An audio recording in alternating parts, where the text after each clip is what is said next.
हाँ जी, तो इसका अब अकाउंट बनेगा। तो अकाउंट में मैंने आपको बताया ही हुआ है, in the books of higher vendor, मतलब आपको हायर वेंडर की भी बुक्स बनानी है और हायर परचेजर की भी बुक्स बनानी है। मतलब आपको चार अकाउंट बनाने हैं। रट्टा मार लो क्या, कि वेंडर की बुक में आपको हायर परचेजर का अकाउंट बनाना है और वेंडर की बुक में गुड्स रीपोजेस्ड अकाउंट बनाना है, और हायर परचेजर की बुक में हायर वेंडर का अकाउंट बनाना है, और हायर परचेजर की बुक में उस एसेट का अकाउंट बनाना है जो परचेजर ने यूज किया था। पिछले क्वेश्चन में ट्रक अकाउंट बन रहा था, इस क्वेश्चन में टीवी है, तो इसमें टीवी का अकाउंट बनेगा। ये माइंड सेट कर लो अपना। अब पहले बनाते हैं हायर वेंडर की बुक। अब अगर मैं हायर वेंडर की बुक बना रहा हूं तो मैं एज्यूम कर रहा हूं अपने आप को कि मैं वेंडर हूं, मैं सेलर हूं, और क्योंकि मैं सेलर हूं तो मैंने अपने बायर को सामान बेचा होगा और मैंने अपने बायर से पैसे लेने हैं, और जिनसे पैसे लेने होते हैं वो डेटर होता है। तो इसलिए मैं ये जो अकाउंट बना रहा हूं, ये मैं डेटर का अकाउंट बना रहा हूं, और डेटर अकाउंट टू साइड में प्लस होगा और बाई साइड में यानी क्रेडिट साइड में वो माइनस होगा। और क्योंकि मैं सेलर हूं तो मेरा तो काम है टीवी बेचने का, तो क्योंकि अगर मेरा काम ही है टीवी बेचने का तो फिर मैं क्या बोलूंगा, सेल्स। तो मैं यहां पे लिखूंगा ऐसे, टू सेल्स। सर ये आपने अकाउंट टू साइड से क्यों शुरू करा है? क्योंकि मैंने सामान ये उधार पे बेचा है, मैंने टीवी उधार पे बेचे थे। 1.5 लाख का एक टीवी था, मैंने 3 टीवी बेचे हैं, तो 1.5 लाख इंटू 3 मैंने 4.5 लाख रुपए के टीवी बेचे हैं, और 4.5 लाख रुपए मैंने लेना है, तो प्लस वाली तरफ लिखूंगा भाई साहब 1.5 लाख का मैंने एक टीवी बेचा है, सॉरी एक टीवी और 3 बेचे हैं 4.5 लाख के। बेचने की तारीख थी अप्रैल 1 2012, और सेम डेट को अप्रैल 1 2012 को मुझे डाउन पेमेंट मिल गई थी by bank down payment. Sir immediately मुझे कितने पैसे मिले हैं मुझे चेक करना चाहिए। सर 4.5 लाख, मुझे 60,000 रुपये की मुझे डाउन पेमेंट मिल गया था। जो पैसे मुझे मिल गए हैं वो मैं बाय में लिखूंगा क्योंकि मिल गए। देखो 4.5 लाख मुझे 60,000 मिल गया, तो 4.5 लाख प्लस मुझे लेना था, जिसमें 60 मुझे मिल गया, तो 60 क्या हो जाएगा, माइनस। तो ये आप ना अपना माइंड सेट कर लो। एक होता है मैं ऐसे लिख के दे देता हूं, वर्ड लिख रहा हूं रिसीवेबल, और यहां वर्ड लिख के दे रहा हूं रिसीव्ड, मतलब रिसीवेबल। अगर पैसे लेने हैं मिले ना हो, सिर्फ लेने लेने हैं, तो टू में लिखो। लेकिन अगर वही पैसे मिल चुके हो तो बाय में लिखो। बाय बैंक डाउन पेमेंट मिल गई थी, लिख दिया। आपको याद होगा वो पहली किस्त पे भी पास हो गया था, पहली किस्त पे भी पास था, दूसरी किस्त में भी पास था, तो पैसे तो मिल ही गए ना। अच्छा, बुक्स तो मार्च में क्लोज होती है ना, मार्च से पहले यहां आएगा सितंबर 30 तारीख, यहां लिखो ऐसे टू इंटरेस्ट ड्यू। फिर उसके बाद दोबारा लिखो 31 मार्च 2013 हो जाएगा ये, दोबारा से टू इंटरेस्ट ड्यू। अब बता, मतलब अप्रैल से लेके सितंबर पूरे 6 महीने हो गए। 6 महीने मैंने इंतजार करा है। भाई साहब मैं कौन हूं? सर मैं सेलर हूं, मैंने अपने बायर से पैसे लेने हैं, मेरा बायर मेरा डेटर है, मैंने अपने बायर से 4.5 लाख लेना था, 60,000 उसने मुझे इमीडिएटली दे दिया था। अब उसका पेंडिंग रह गया है 3,90,000। वो 3,90,000 मैंने 6 महीने इंतजार करा, तो 3,90,000 के ऊपर मैं 6 महीने का क्या लूंगा, ब्याज लूंगा। आओ प्लीज देखो, 6 महीनों का ब्याज 3,90,000 का ब्याज था। पहले 6 महीनों का ब्याज कितना आया था ये? सर ये आया था 39,000। आओ सर आओ, पहले 6 महीनों का ब्याज था 39,000। फिर उसने 30 सितंबर को अपनी पहली किस्त जब पे कर दी थी, याद करो पहली किस्त थी 1,69,000। जब उसने ये पहली किस्त मेरे बायर ने जब मुझे पे कर दी होगी, तो उसके अंदर ये 39,000 का जो ब्याज है वो भी पे कर दिया होगा। तो आजो बाय में ऐसे लिखो 1,69,000 ये पैसे क्या हो चुके हैं, रिसीव बाय बैंक। ये मिल रही है मुझे इंस्टॉलमेंट नंबर 1। डेट क्या है मिलने की, 30 सितंबर। अच्छा, अब सितंबर से लेके 31 मार्च, अब जो अगले 6 महीने थे उसका ब्याज, सेकंड इंस्टॉलमेंट का ब्याज कितना था? सर वो ये वाला था 26,000। लो जी, अगले 6 महीनों का ब्याज कितना है, 26,000। फिर 31 मार्च 2013 को दूसरी किस्त जो थी वो भी उसने दे दी थी by bank, instalment number second. मतलब उसने अपनी सेकंड इंस्टॉलमेंट जो थी वो भी पे कर दी थी। सर सेकंड इंस्टॉलमेंट कितनी थी? सर सेकंड इंस्टॉलमेंट है 1,56,000। इस 1,56,000 रुपए के अंदर उसने ये 26,000 का ब्याज भी हमको पे कर दिया, मुझे पैसे मिल गए। आ जाओ फटाफट आ जाओ, यहाँ आ जाओ, बाय में लिखो ऐसे 1,56,000। अब बुक्स तो मार्च में क्लोज होती है, मार्च आ गया, क्लोज करो। देखो टू साइड का मतलब क्या है, मेरा डेटर है, डेटर मैंने टू साइड में पैसे लेने होते हैं। मैंने 4.5 लाख रुपए भी लेना था, मैंने 39,000 भी लेना है, मैंने 26,000 भी लेना है। आओ सारे प्लस करें। सर 4.5 लाख भी लेना है, 39,000 भी लेना है, 26,000 भी लेना है। सर टोटल 5,15,000 लेना है, 5,15,000 लेना है, जिसमें से 60,000 की डाउन पेमेंट इमीडिएटली मिल गया था, 1,69,000 अगली किस्त मिल गई, 1,56,000 अगली किस्त मिल गई। अब सर पेंडिंग उसका रह गया था 1,30,000। ये है उसका बाय बैलेंस सीडी 31 मार्च 2013 को। फिर यही 31 मार्च के बाद यहाँ आएगा अप्रैल 1 2013 ही रहेगा, और टू बैलेंस हो जाएगा ब्रॉड डाउन बीडी 1,30,000। 6 महीने का क्वेश्चन है ना। अब अप्रैल से अगले 6 महीने की डेट आएगी 30 सितंबर। अब बताओ अगले 6 महीनों का भी मैं क्या लूंगा उससे ब्याज। अप्रैल से लेके सितंबर तक मैंने 1,30,000 उससे लेना था, अभी भी पेंडिंग। 6 महीने मैंने इंतजार करा है, तो इस 1,30,000 के ऊपर क्या मैं ब्याज नहीं लूंगा? आप चेक करो तीसरी किस्त का ब्याज कितना था। सर ये रहा 1,30,000 हमारी तीसरी किस्त है, और यहाँ का ब्याज है अब 13,000। मतलब पहले 39 फिर 26 और अब आखिरी ब्याज कितना था? 13,000। वही आखिरी ब्याज 13,000 आप यहाँ पे ऐसे लिख रहे हो। और फिर उसके बाद मुझे बताओ क्या आखिरी किस्त, देखो बाय बैंक लिखा पैसे मिल गए, फिर बाय बैंक लिखा पहली किस्त मिल गई, फिर बाय बैंक लिखा दूसरी किस्त मिल गई। अब बाय बैंक लिखूं क्या? क्या तीसरी किस्त मिली है? नहीं मिली ना। तो अब हमने जब्त कर लिए थे ना टीवी, तो जब्त करने के लिए क्या बोलेंगे ऐसे, बाय गुड्स रिपोजेस्ड। लो जी गुड्स मैंने जब्त कर लिए। सर कितने आपने टीवी जब्त करे हैं? सर हमने 2 टीवी जब्त करे हैं, और टीवी जब्त करे 30 सितंबर 2013 को। और उन टीवी की वैल्यू सेलर ने क्या लगाई थी? 1,44,000। Mister seller value 2 TV on 30 September 2013 rupees 1,44,000। तो उन 2 टीवियों की वैल्यू लगाई है 1,44,000। अब इसको ऐसे क्लोज कर दो, ये आपका हो जाएगा 1 लाख क्या बोलेंगे इसको, 1,43,000, 1,43,000।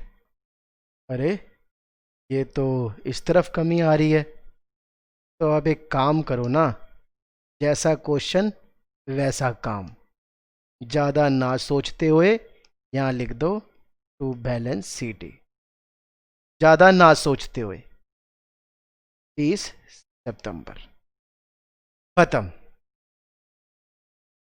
अच्छा अब आ जाओ गुड रिपोजेस्ड अकाउंट।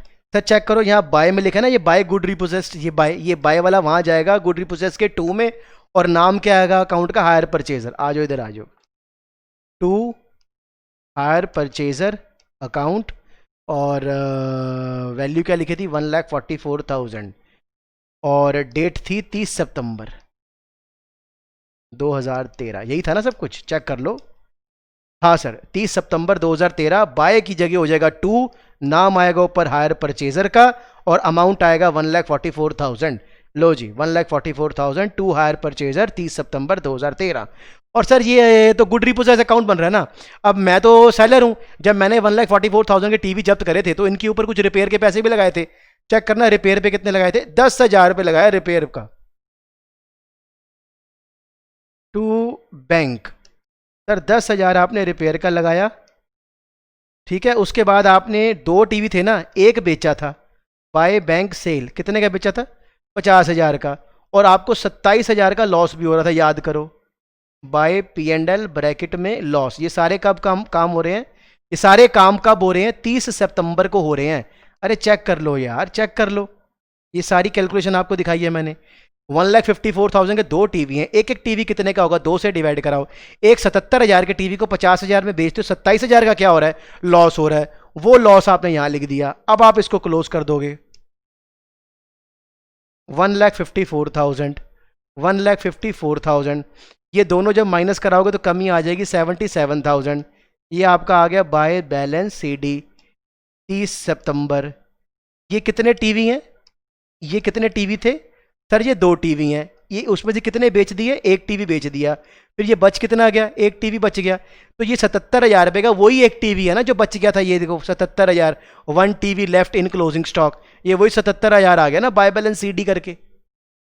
अच्छा, अब सर ये तो टेपने वाला अकाउंट आ गया, टेपने वाला, टू वाला बाय में, बाय वाला टू में।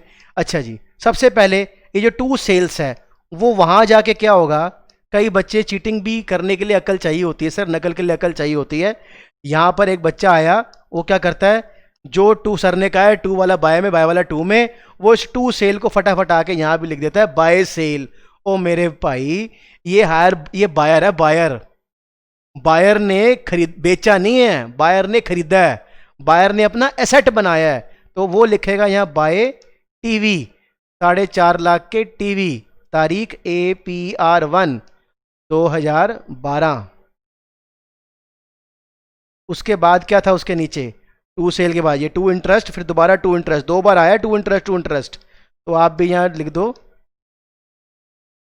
Bye interest, bye interest, due, due. एक थी 30 सितंबर, और फिर है 2013 31 मार्च का। अमाउंट कितने हैं इसके चेक करो, 39,000 और 26,000। टेपना है ये, ध्यान रखना, 39,000 26,000। अच्छा, अब आ जाओ यहाँ बाय साइड में क्या क्या है? By bank, by bank, by bank. ठीक है, आ जाओ आप भी लिख दो to bank, to bank, to bank.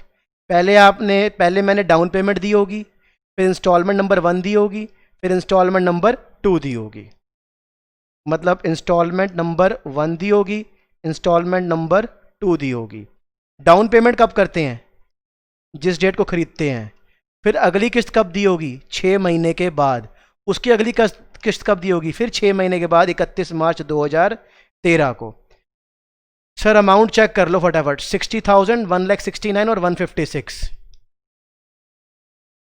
60,000, 1,69,000, 1,56,000। फटाफट सर इसको कर दो क्लोज। 4.5 लाख प्लस 39,000 प्लस 26,000, ये आपका हो जाएगा 5,15,000। 5,15,000 में से माइनस कराओ 60,000, 1,69,000, 1,56,000, कमी आ गई 1,30,000। टू बैलेंस, वैसे मैं ये भी ऊपर से नकल मार के लिख सकता था, बस ऐसे ही नहीं मारी। फिर आ जाओ अप्रैल 1 2013 बाय बैलेंस BD 1,30,000। अब सर ये चेक कर लो ना, आप चेक कर लो, ये अब हमारा डबल लाइन के बाद ये दूसरा डबल लाइन वाला एरिया आ गया ना। देखो जी, पहला वाला डबल लाइन खत्म हो गया, अब ये दूसरा वाला शुरू हो गया। जो ये टू बैलेंस BD था वो मैंने यहाँ बाय बैलेंस BD कर ही दिया। उसके नीचे देखो ना, अब एक टू इंटरेस्ट ड्यू है और एक टू बैलेंस CD है।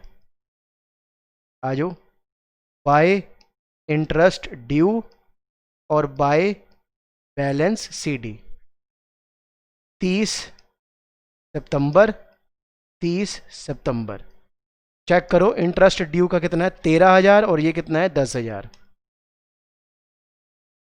13,000, 10,000। और यहाँ देखो बाय साइड में बाय गुड रिपोजेस्ड है, तो अब टू साइड में आप मत लिख देना गुड रिपोजेस्ड।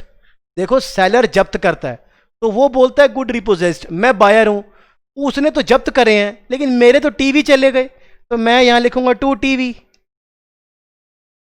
अकाउंट। 30 सितंबर को मेरे टीवी चले गए और वैल्यू क्या लगाई थी, 1,44,000। बस इसको क्लोज कर दो।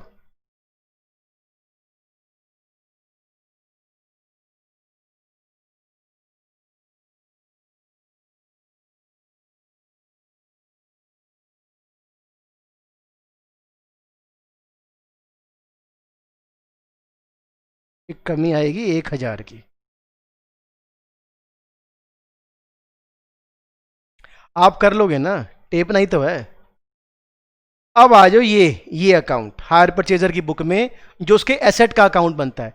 देखो अगर मैं बायर हूं तो आपको याद है मैंने क्या कहा था कि मैं कितने, मेरी परसेंटेज हमेशा कम ही होती है डेप्रिसिएशन की, सेलर की परसेंटेज होती है ज्यादा 40%, और बायर क्या कहता है कि मैंने कितना डेप्रिसिएशन लगाया 25%। तो ये जो अकाउंट बन रहा है ये वाला, ये बन रहा है बायर का 25% WDV के हिसाब से। तो 11th क्लास में भी आपने सीखा था जब हम किसी से सामान उधार पे लेते हैं तो उसका नाम आता है। तो मैंने जो ये टीवी परचेस करे हैं, किससे परचेस करे हैं, अगर मैं बायर हूं तो मैंने हायर वेंडर से परचेस करे हैं, और जो उधार पे परचेस करे हैं तो उसका नाम आएगा ऐसे, टू हायर वेंडर अकाउंट। अपना किस डेट को खरीदे थे सर? ये खरीदे हैं April 1, 2012। 4.5 लाख के खरीदे थे, और 1.5 लाख का एक टीवी था, 3 टीवी खरीदे थे। पूरे साल का डेप लगेगा 31 मार्च 2013, पूरे साल का डेप by depreciation at the rate 25%। तो 4.5 लाख का पूरे साल का 25% डेप आएगा 1,12,500। उसके बाद आप इसको क्लोज कर दोगे बाय बैलेंस CD, इसको क्लोज कर देंगे। 4.5 लाख, 4.5 लाख, 4.5 लाख में से माइनस करा 1,12,500, यह आपका 337,500, 31 मार्च। फिर यहाँ आएगी April 1, 2013, और टू बैलेंस BD। सर इसके अंदर 337 कितने टीवी हैं सर? 3 टीवी हैं, तो एक टीवी कितने का होगा? 3 से डिवाइड करा लो, 1,12,500 इंटू 3, 3 टीवी, एक टीवी 1,12,500 का है। फिर उसके बाद 6 महीने तक मैंने टीवियों को यूज किया था और मेरे 2 टीवी जब्त हो गए थे। तो यहां 30 सितंबर, सितंबर, सितंबर, 30, 30, 30। सर अप्रैल से लेके सितंबर तक 6 महीने होते हैं, तो 6 महीनों का डेप्रिसिएशन लगाना है 2 टीवियों का। उसके बाद वो जब्त हो गए थे बाय गुड्स रीपोजेस्ड, और फिर नुकसान हुआ था मुझको बाय P&L लॉस।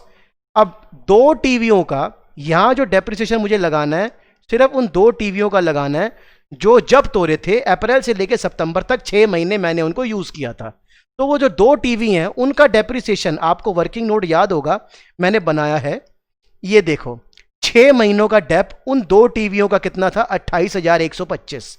तो उठा के फटाफट यही लिख दो, 28,125। उसके बाद इनकी वैल्यू क्या लगाई थी सेलर ने? 1,44,000।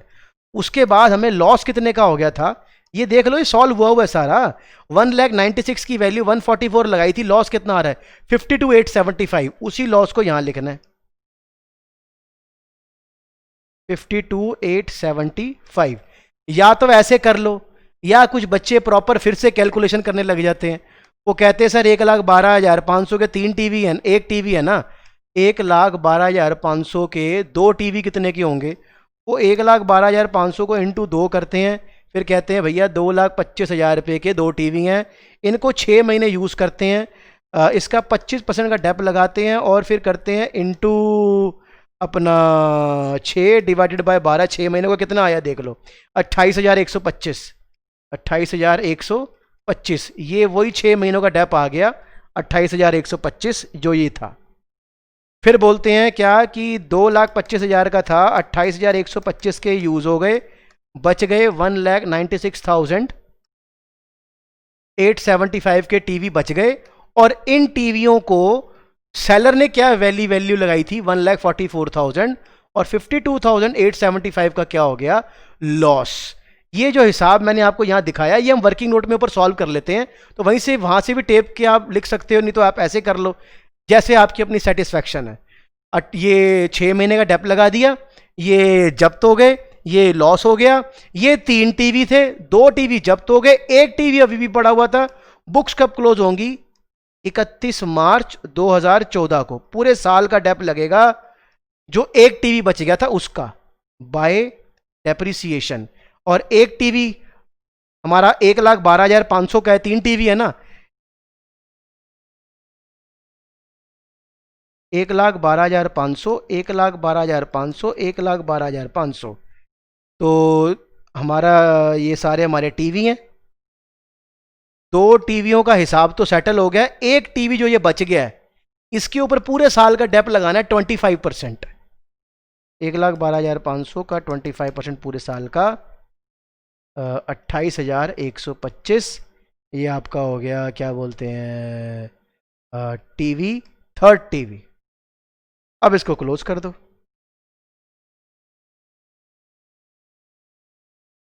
337,500 माइनस 28,125 माइनस 1, ये लो 52,875 माइनस 28,125, ये लो जी 84,375 बाय बैलेंस CD 31 मार्च। ऐसे करने के बाद आपको 15 नंबर का एक पूरा क्वेश्चन आपका पेपर में सॉल्व होगा। पेपर में तो जरूर आएगा सर ये क्वेश्चन।